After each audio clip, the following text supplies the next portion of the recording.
I'm Raven from AS Films, and I'm here today with Rajah, Danny, and Eva from Bazzooka. I'm going to go ahead and let them introduce themselves real quick. Danny, do you want to start?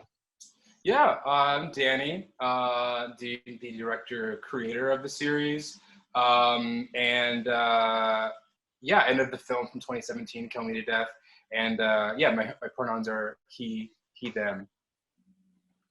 Awesome. Eva, you want to go next?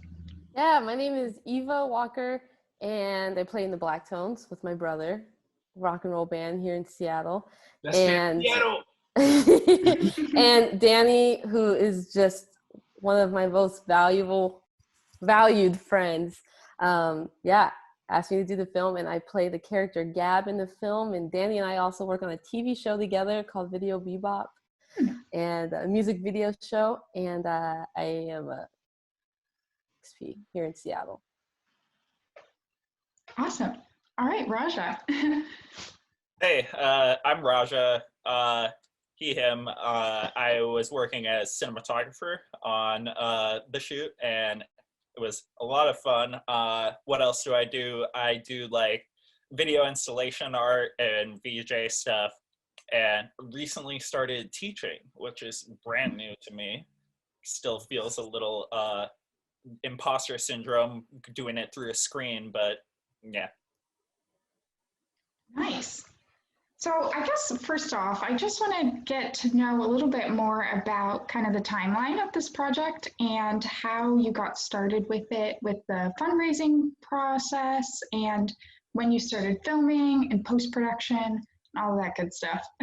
Yeah, honestly, a lot of the Bazzooka version is all pretty recent. I guess originally in 2017, Eva and I did the feature film together. That was like this impossible project with no money. And then it went through just years of like trying to finish it and then get it to a place to premiere and festivals and distributors. And then we ended up going to streaming with it actually only early this year after 3 years. And so that was kind of done. And once that project was done, in 2020 happened.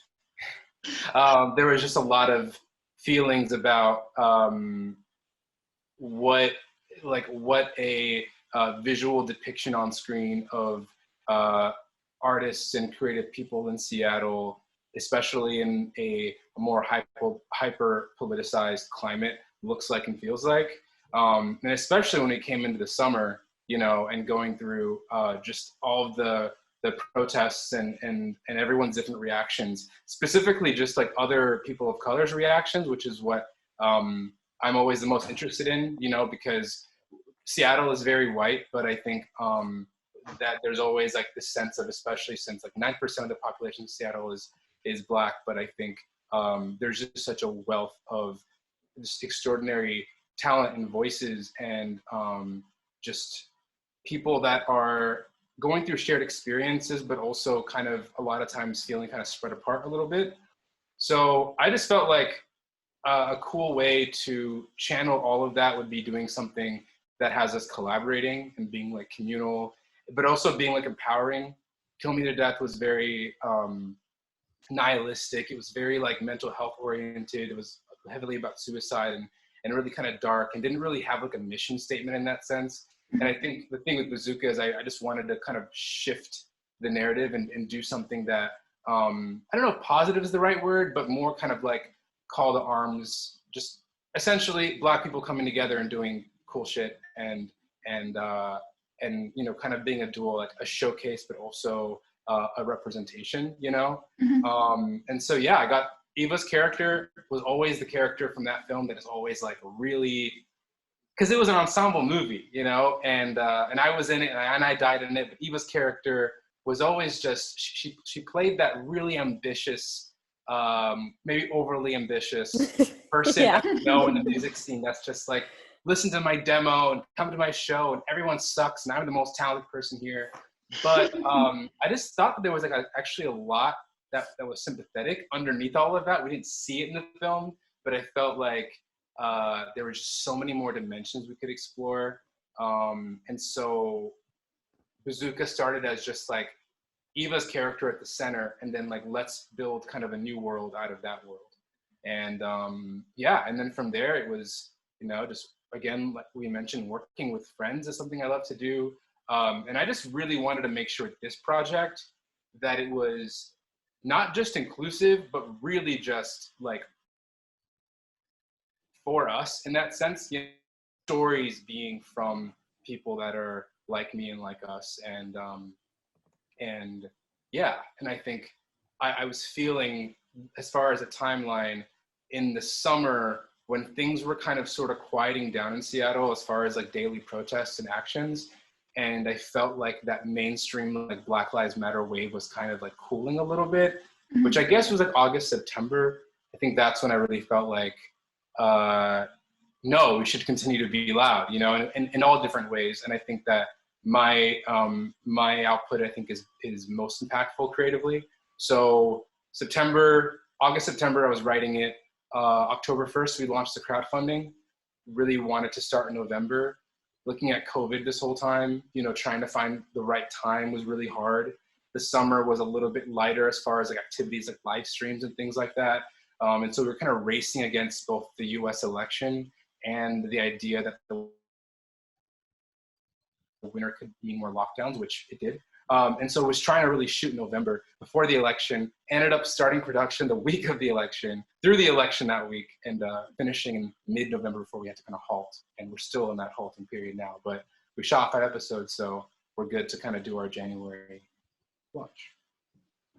So we already went around and did introductions real quick, but do y'all want to just say your name, pronouns, and talk a little bit about what your role was on this project? Oh, yeah. Yeah, well, together we're LUCHI, and I'm the Lou, and this is the Chi. We were playing Kwame. Together it's Quaz though. Dez and Kwame, Quaz. Exactly. That's the benefit moment. That's the LUCHI moment. Yeah. But yeah, we play Dez and Kwame, who are like some super cool love buddies in the film. Or no, web series.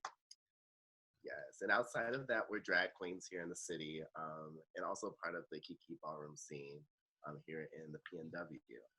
So, yeah, super dope. Awesome.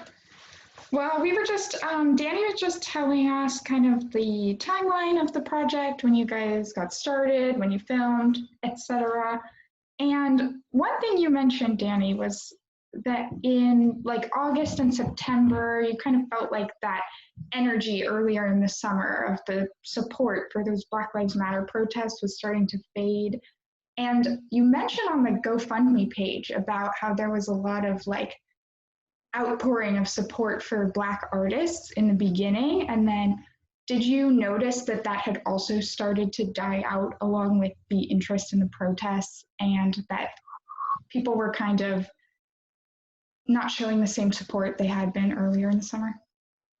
Yeah, definitely. On a mainstream level, for sure. I think that everyone doing the work was obviously still there, and there still is like this strong commitment on the ground level. But I think on a mainstream level, for sure, the hashtag Black Lives Matter wave of, I mean, I actually released an album in June, and it was just like, by accident, I just kind of got hit with that wave with the release, and it was just, this is not a normal response, right? It was just countless like lists and like support Black artists this, and you know, there was just a lot of it, which is a great thing, but it should be all the time. You know, it shouldn't just be when it's trending, you know. And I think, you know, and a lot of people were saying, not a lot of people, but a couple people like mentioned to me or voice who knew that we were doing Bazzooka were like, when the election happened, well, are you worried that, you know, if Joe Biden wins the election, that people aren't going to be as political or want something political? Like, no, I'm not worried,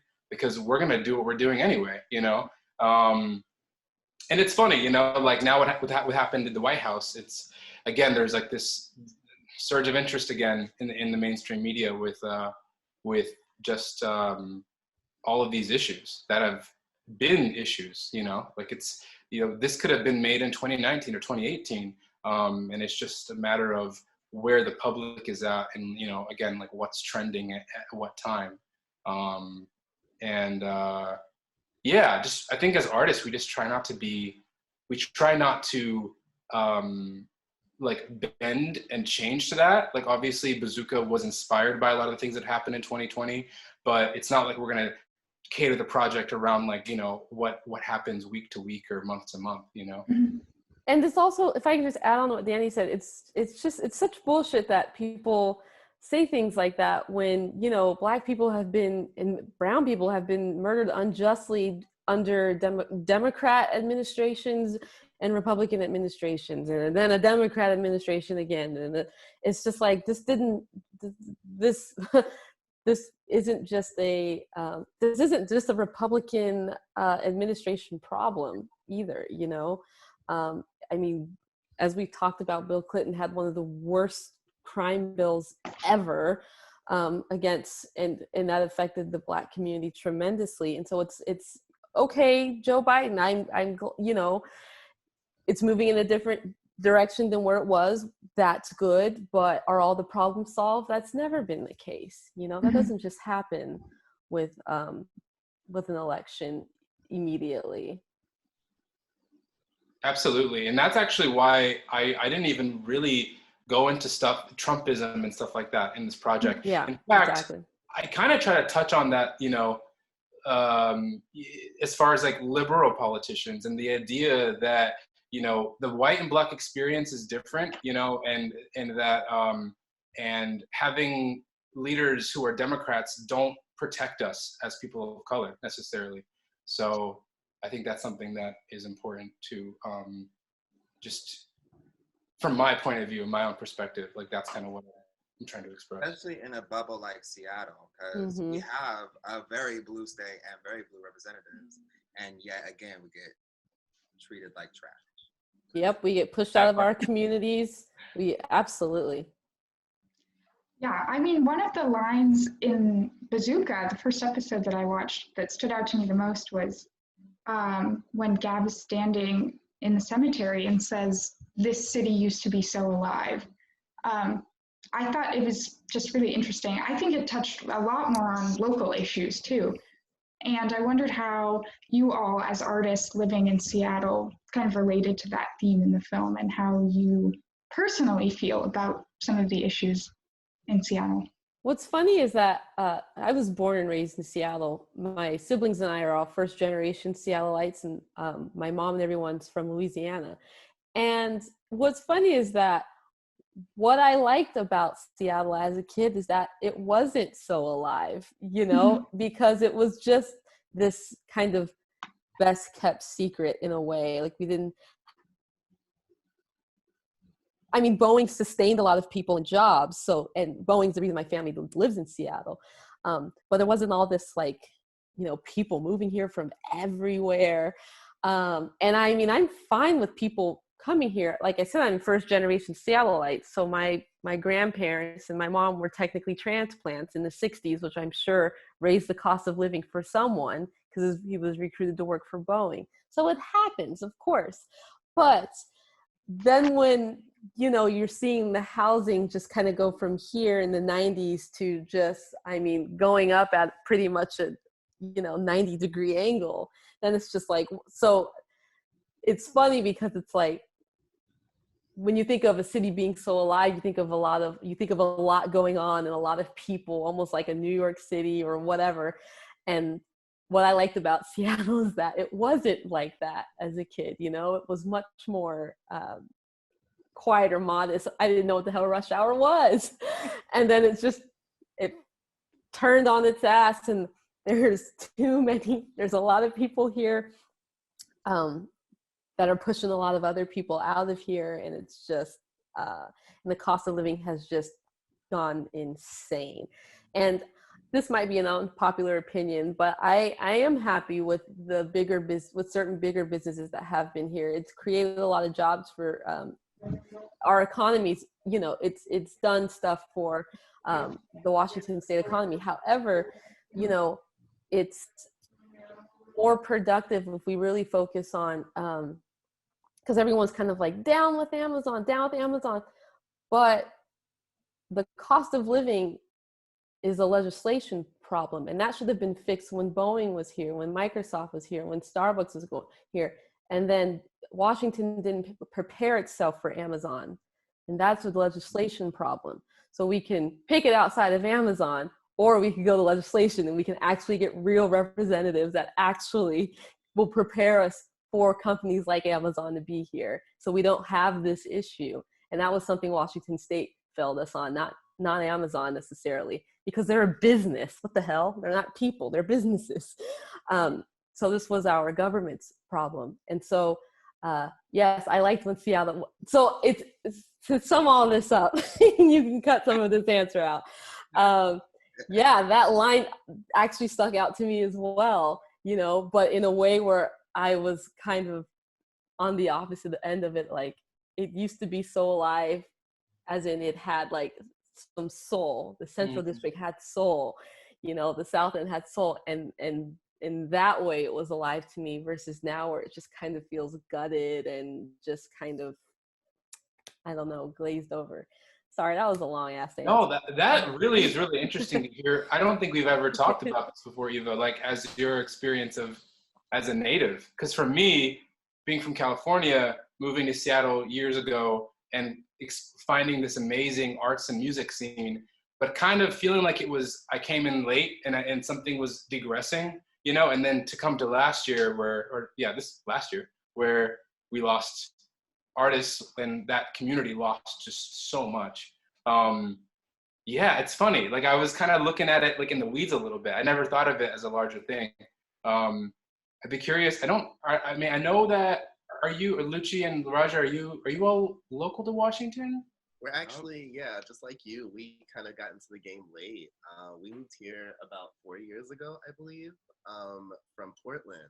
But we kind of moved here for the bigger city reasons, to be honest. We kind of moved here to find a bit more diversity than Portland, because like 5 years ago, Portland was like the place that's like, you know, Seattle's a lot more better off than Portland if you had to put 2 and 2 like side by side. But with everything going on in these like recent years, it's just like, you know, nowhere's really, you know, Yeah. say it's really a world issue, or, you know, a country issue. Yeah, Seattle, definitely, but we always made sure when we were here to be in the city, because we wanted to be a bit of representation of people of color in the city, because there's so much people of color being pushed out. So we always tried to, you know, do our best to stay within the city to be that representation. And rent is down right now. So if y'all are moving to like downtown of the hill, they be selling like 1 bedrooms for like $9.95 apparently. Right. Oh, Wow. Moved during the pandemic. Now's the time. Yeah, I was born in New York, and growing up moved back and forth between Seattle and New York a lot. And I loved Seattle. I felt like the biggest small town ever to me back then. And maybe that's just in comparison to New York, but like now it definitely feels a lot more metropolitan in like a way of like, before I feel like there was a lot of like community like interaction in Seattle, and as like the different communities are getting more and more displaced, it's just falling apart.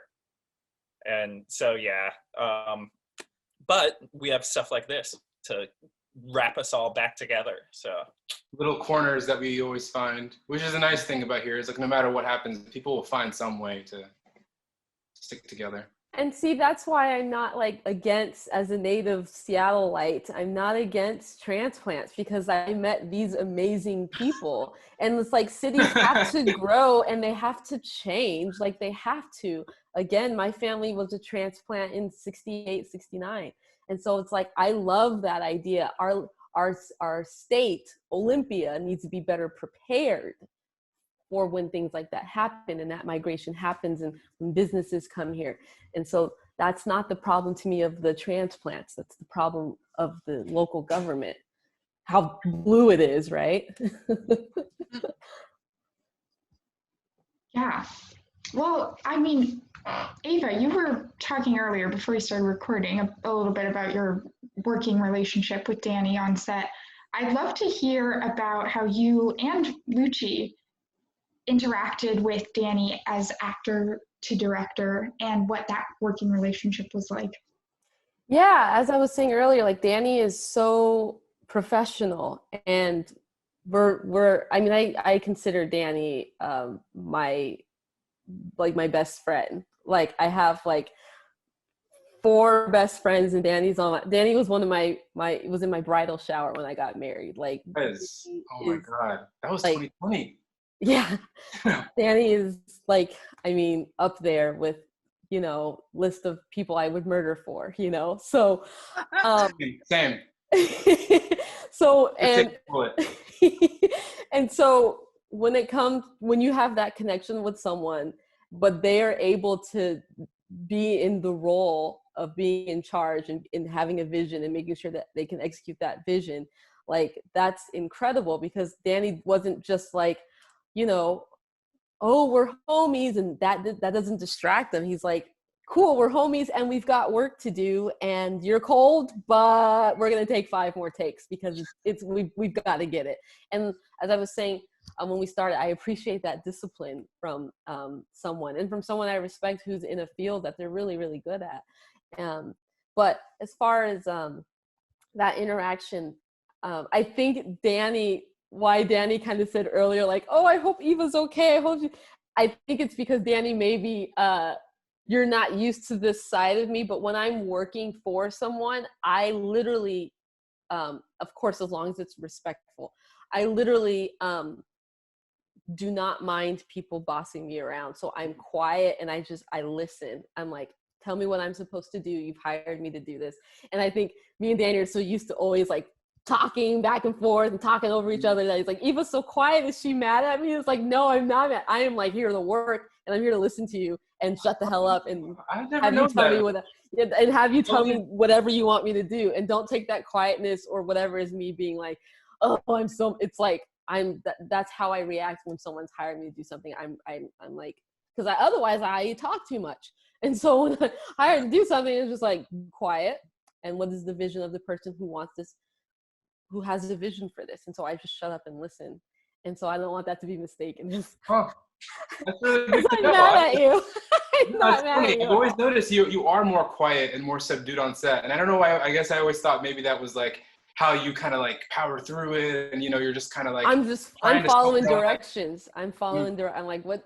And of course, like I said, it's only been respectful of Danny, but you know, I've had bosses at places where I'm like, well, we're gonna stop here and I'm gonna tell you how I'm feeling. But Danny's always so respectful that, I mean, it's never. And I'll toss that back to you. That's one of the coolest parts about working with you, outside of just our amazing friendship and like love for each other and respect for each other's work, is that when we are in that work mode, you can make anything just happen, you know, like, because a lot of times, like as a director, I'm very like flying off the seat of my pants a lot of the times, and things should fall apart more than they do. But with people like Eva, she's like, oh, okay, we're gonna be in a venue disguised as a death cult lab, and I have to be tortured. Let's go. And you just bring it. And, or, you know, gotta do a scene where I'm just playing guitar in a song I just heard today for the first time. Let's do it. You know, like you're just you're down, just to, you know, just get down and into it. And I don't want to speak for everybody else, but Dan, you do a good job too at checking up on people. You are, you know, like, hey, are you okay? Like, are you doing, you know? And then we have to make sure we do that to you, because you're not checking up on yourself. You're just directing.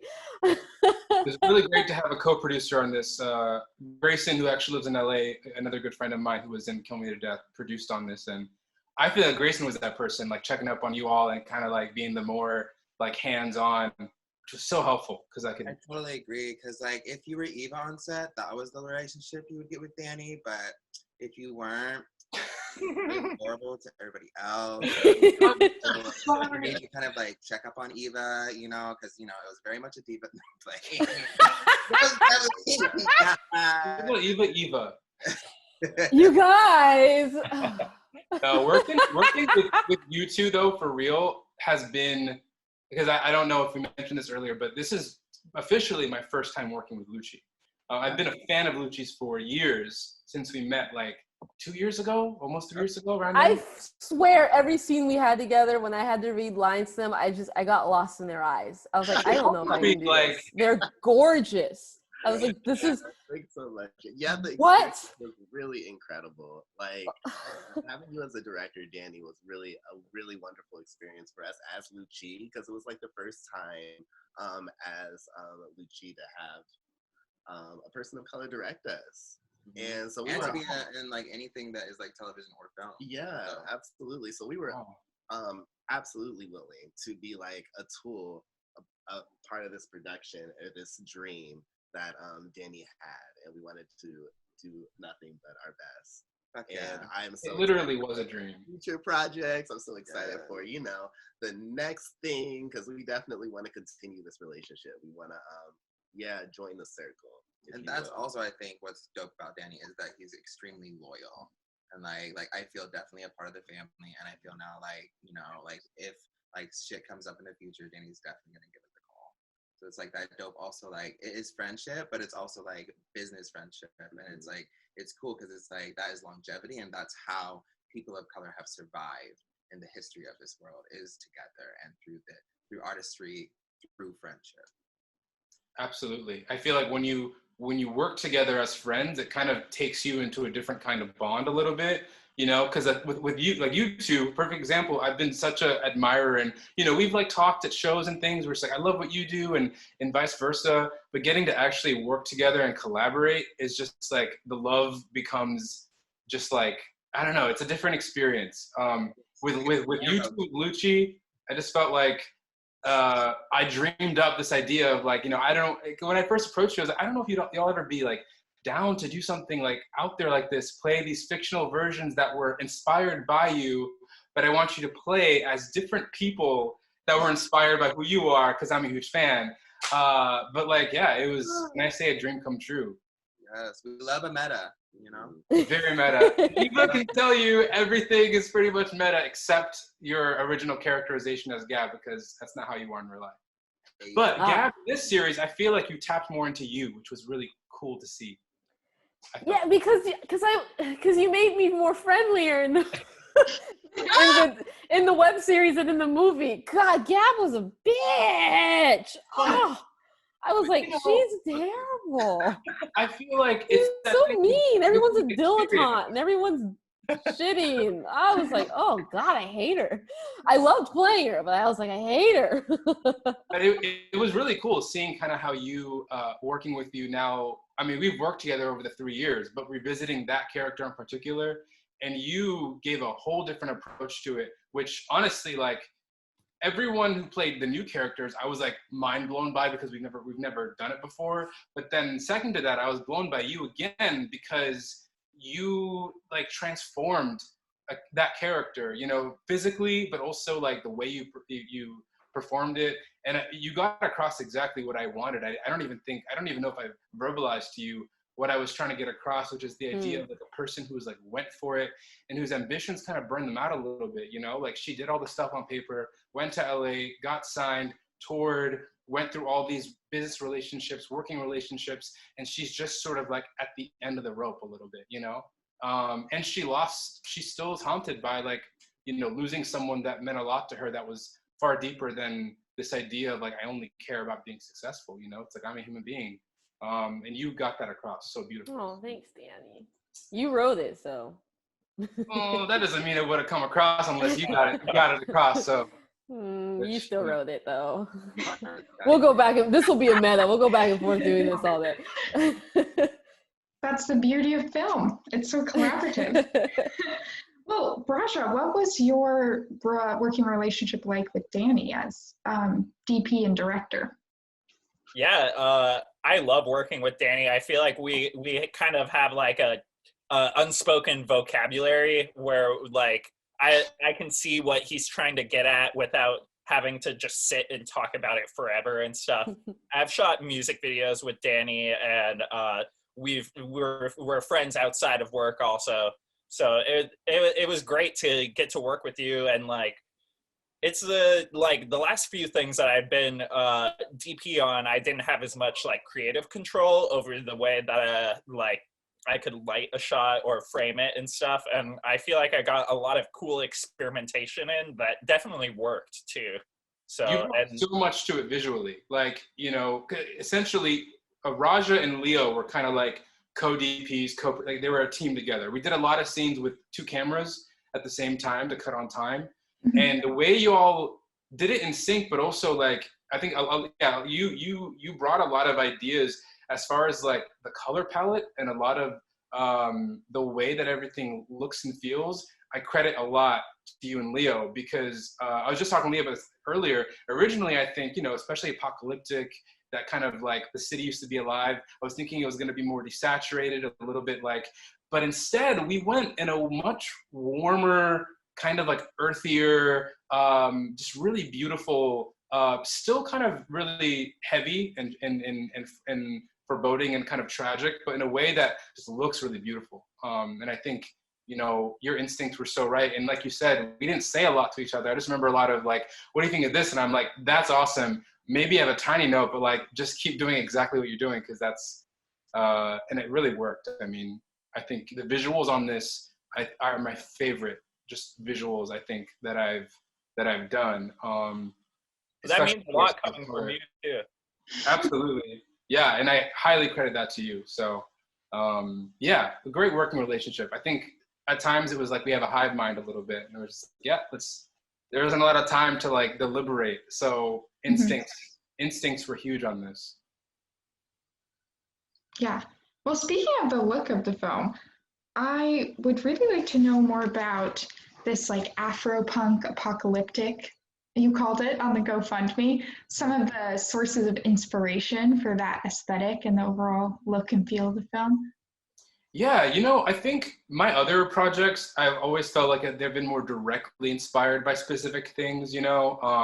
I've done like the black and white kind of like B-movie feeling kind of, you know, short film, and I've done like the really hyper colorful like party monster vibe, you know, kind of films. And it would Kill Me to Death, it was its own thing. But with this one, I'm always really heavily inspired by like, you know, like Greg Araki and John Waters and like all of these you know, filmmakers, especially like the really out there like queer filmmakers who do weird stuff. Like they're always really cool to just draw inspiration from. And also like, you know, just like Spike Lee, like that's the weird stuff that's accessible, but it's a little bit off the cuff. But for this, stylistically, I really just wanted like people just to like, when we had our first Zoom meeting, I was like, hey everyone, if you got any ideas, just bring them. Like Lucci did it, the entire wardrobing of, which as far as wardrobe goes, like Dez and Kwame's wardrobe is the most like memorable, you know, and that was all them. And that was the beauty of it, is they just brought it into the project. And I feel like I wanted to open a canvas where people could kind of bring their own visual styles to it. And we can kind of get a cool collage, a little mashup. And you can see it like even on our poster. It's like you got Kozel, who has more of like a sloucher kind of vibe, you know, you got LUCHI at Dez and Kwame. It's hyper stylized, really like finessed, sleek look. You have Kylie Mooncakes at Sierra just doing like really awesome, like over the top, just like fashion, you know. And then you have Eva kind of bringing that like punk energy, you know. So I think stylistically with this one, I really was feeling like I wanted it to feel like a mixtape. I like how the show changes style-wise from scene to scene, you know. Like episode 2 is such a heavy Dez and Kwame episode, so it's just filled with like really awesome, just like visuals and looks. Whereas, you know, in episodes, the other more ensemble episodes, you go from a scene of like Eva and Kozel hanging out in a record store, like super like, you know, it's very like minimalist, and then you'll go to a scene where like Dez and Kwame meet for the first time, and they're just wearing the most colorful, striking, you know, outfits and accessories. And then a lot of the, you know, the landscape was just using, you know, backdrops that are very Seattle, which was the idea here. Something that's very true to what we're living in, but, you know, more stylized at certain points when it calls for it. Well, Lucci, could you all talk a little bit more about your process working on the costumes? because I loved your outfits at the end of the first episode with the black ski masks and the big eyelashes was iconic. I'd love to hear some more about your creative process for creating your looks. Thank you. Well, we'll go back to the marches in June this summer. That's kind of like where we drew inspiration for that look. And Danny, when they reached out for the project, they specifically pulled up those photos like, this is the vibe that we're going for. That's right, it did. And so that was a huge kind of like hint to us to like, okay, we're sure. Like, we definitely were like, out, we're stimming inspiration from like what we were going through as well. So we definitely was kind of like pulling outfits and definitely started from there, and then kind of like let it blossom, and then read the script, and that really helped as well, kind of like getting the vibe for Dez and Kwame. But yeah. And also, we're just like LUCHI in general, we love fashion. So it's like, that's something that we've always been like involved in, and something that we put a lot of our time and energy into. So knowing like that Danny based these roles off of LUCHI, it was kind of easy to like come to the table with LUCHI and the fashions that we've already like pulled aside for us. But the funnest part, I think, of it all was, at least for myself, was like to think of like, because there was a couple scenes where Luke had to be out of Geesh, if you will.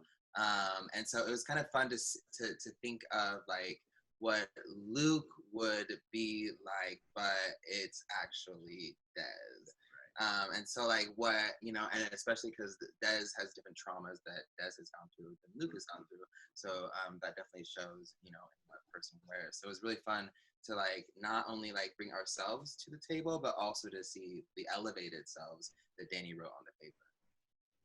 You all did such amazing character work with that. Like really, like even like the fact that the idea to stylize Dez and Kwame with the fro wigs, even, the character choice that this is what they were going to do. Because originally I thought, okay, well, LUCHI's gonna come in, and I know I've seen them in so many different looks, different hair, like maybe it'll be different each scene. But we had a conversation, like, well, I think Dez and Kwame are gonna have this look. Like, this fro is gonna be like Dez and Kwame. And ever since we shot that, the first scene with them, I'm like, oh yeah, that's perfect, and stuff like that, I would have never thought of. That was all you. So that's the cool thing about this. Like, people, when we first talk about it in Zoom, everyone's like, you want us to just bring our own, are you sure? I'm like, yes, absolutely. Like, I'm such a huge fan of like all of you, whatever your instincts are, I'm 99% sure that I'm gonna love it, and then I prove myself right. So, and yeah, with y'all, you just like kick that out of the park and tenfold. And I have to throw out Kylie Mooncakes as well, who is not in this interview, but plays Sierra, and similarly, like just really being inspired by their looks as well. And they similarly kind of like modeled parts of themselves to this character. And yeah, it was just so much fun seeing everyone bring it to life, Yeah, I have to say also that for that scene in the apartment where you're kind of out of everything, I was unsure on how I would want like to frame it and light it and stuff, but like just like the way that y'all ground your characters in like a visual sense to really just, it was inspiring. So yeah, thank you. Absolutely. I mean, that was, yeah, I remember when we did those flashback scenes, because episode 2 is kind of this break from, episode 1's an intro with Eva's point of view, and episode 2 kind of goes back because Dez and Kwame have done so much with what's going on in Seattle since Eva left. So episode 2, we just go back from 2016 to 5 years on. Each scene is a different year, and they only meet halfway through. So it's this idea that they started as different people too, and that they've been kind of shaped and molded by events and meeting each other. So you visually see this evolution, and like Chip mentioned, they just brought these looks that were, okay, this would be Kwame 4 years ago before, kind of coming into this pairing, and this would be Luke's character, all the way at the beginning, really kind of going through this traumatic moment, and instincts were just everything there like that. I just thought that was beautiful. They just felt like such real characters by the end of that episode to me. And I feel like that's the kind of stuff where you never know 100% if your friends who are in the arts but maybe don't always do like film work necessarily are gonna like completely click. Like, you know, it's gonna be great and there's like fire to capture on screen, but you just never know to what level they're gonna like dig into it. And that was one of the really cool surprises with LUCHI, is that like really they sunk their teeth into it and got really like into the characters, which was so much fun. Y'all are too sweet. Everyone is just amazing. I don't want to be on this Zoom call. And honestly, like, and this is why, like, I feel like Bazzooka, the biggest thing to me is like, I just want to get, and that's why, like, for me with this project, I'm overwhelmed because I'm really used to, like, you know, releasing music, doing an album, getting reviews, yada, yada, yada, like, whatever. Like, at this point, it's like been through that cycle so many times. Film is a little bit more of a different beast, you know? And so I'm just kind of preparing myself to like really, I just want to get this project as far as it can, because there's so much good talent in it and everyone just needs to see and hear all of it. You know, I think I just want everyone to just really appreciate the artistry that these folks have kind of put into it. Awesome. Well, on that note, do you want to tell everybody just real quick where they'll be able to watch the series, when it's premiering, all that type of thing? Yeah. So the first episode premiered January 22nd, and then episode 2 is Valentine's Day, and each month will be a different episode. So we shot 5 episodes total so far, and we still have a finale that we're hoping to shoot. Still waiting for that right window of time because of just the situation, you know. I think as everyone can attest here, working with all the COVID protocols we made it work, you know, which was, I think, really impressive, but it wasn't easy. There was a lot of stuff that we had to do to just be as safe as possible that, you know, just adds more time, adds more budget. So we're trying to, you know, we're likely going to be shooting the exact same way, if not maybe even having more precautions actually, depending on when we shoot. But we have, just 2 last episodes to shoot, and from there I guess we'll see kind of what the reception is like. But I'm really just really in love with the characters and the world of it, and I hope that we can, I don't know, just do some really cool things. I'm excited that it's a series and not a film, because I think the hardest thing, and Eva can tell you as someone who waited 3 years, being like, when can I see the film? You know, it's a beast and it's not accessible, but as a web series, which I think is kind of a medium that sort of has kind of not really been a thing really the last few years, you know. Issa Rae famously kind of like came to where she was from her web series, and others, but web series. Yeah, you know what? Speaking of that web series, no. I watched that web series because I had been watching. Oh, you guys, let me tell you. I need to stop you right there. So I can't say it. Okay, you know what? Fine. I'll see if I say it. If you watch the entire web series, you may see me at some point from 10 years ago. But playing Issa's lover in high school, and Issa raps to him. I was watching it, and I suddenly was like, "Wait a minute, is that Danny?" Because she goes, "This is for my boo," and then it goes to Danny, and I was like, "Is that Danny Denial?" And then I called immediately. I was like, "Danny, you were on Awkward Black Girl." Danny's very humble. Can we just throw that out there? 2 years begging you never to tell anybody. I had to find it. I had to run into it by accident to find out that he was. I know. Black Girl. I love Issa Rae.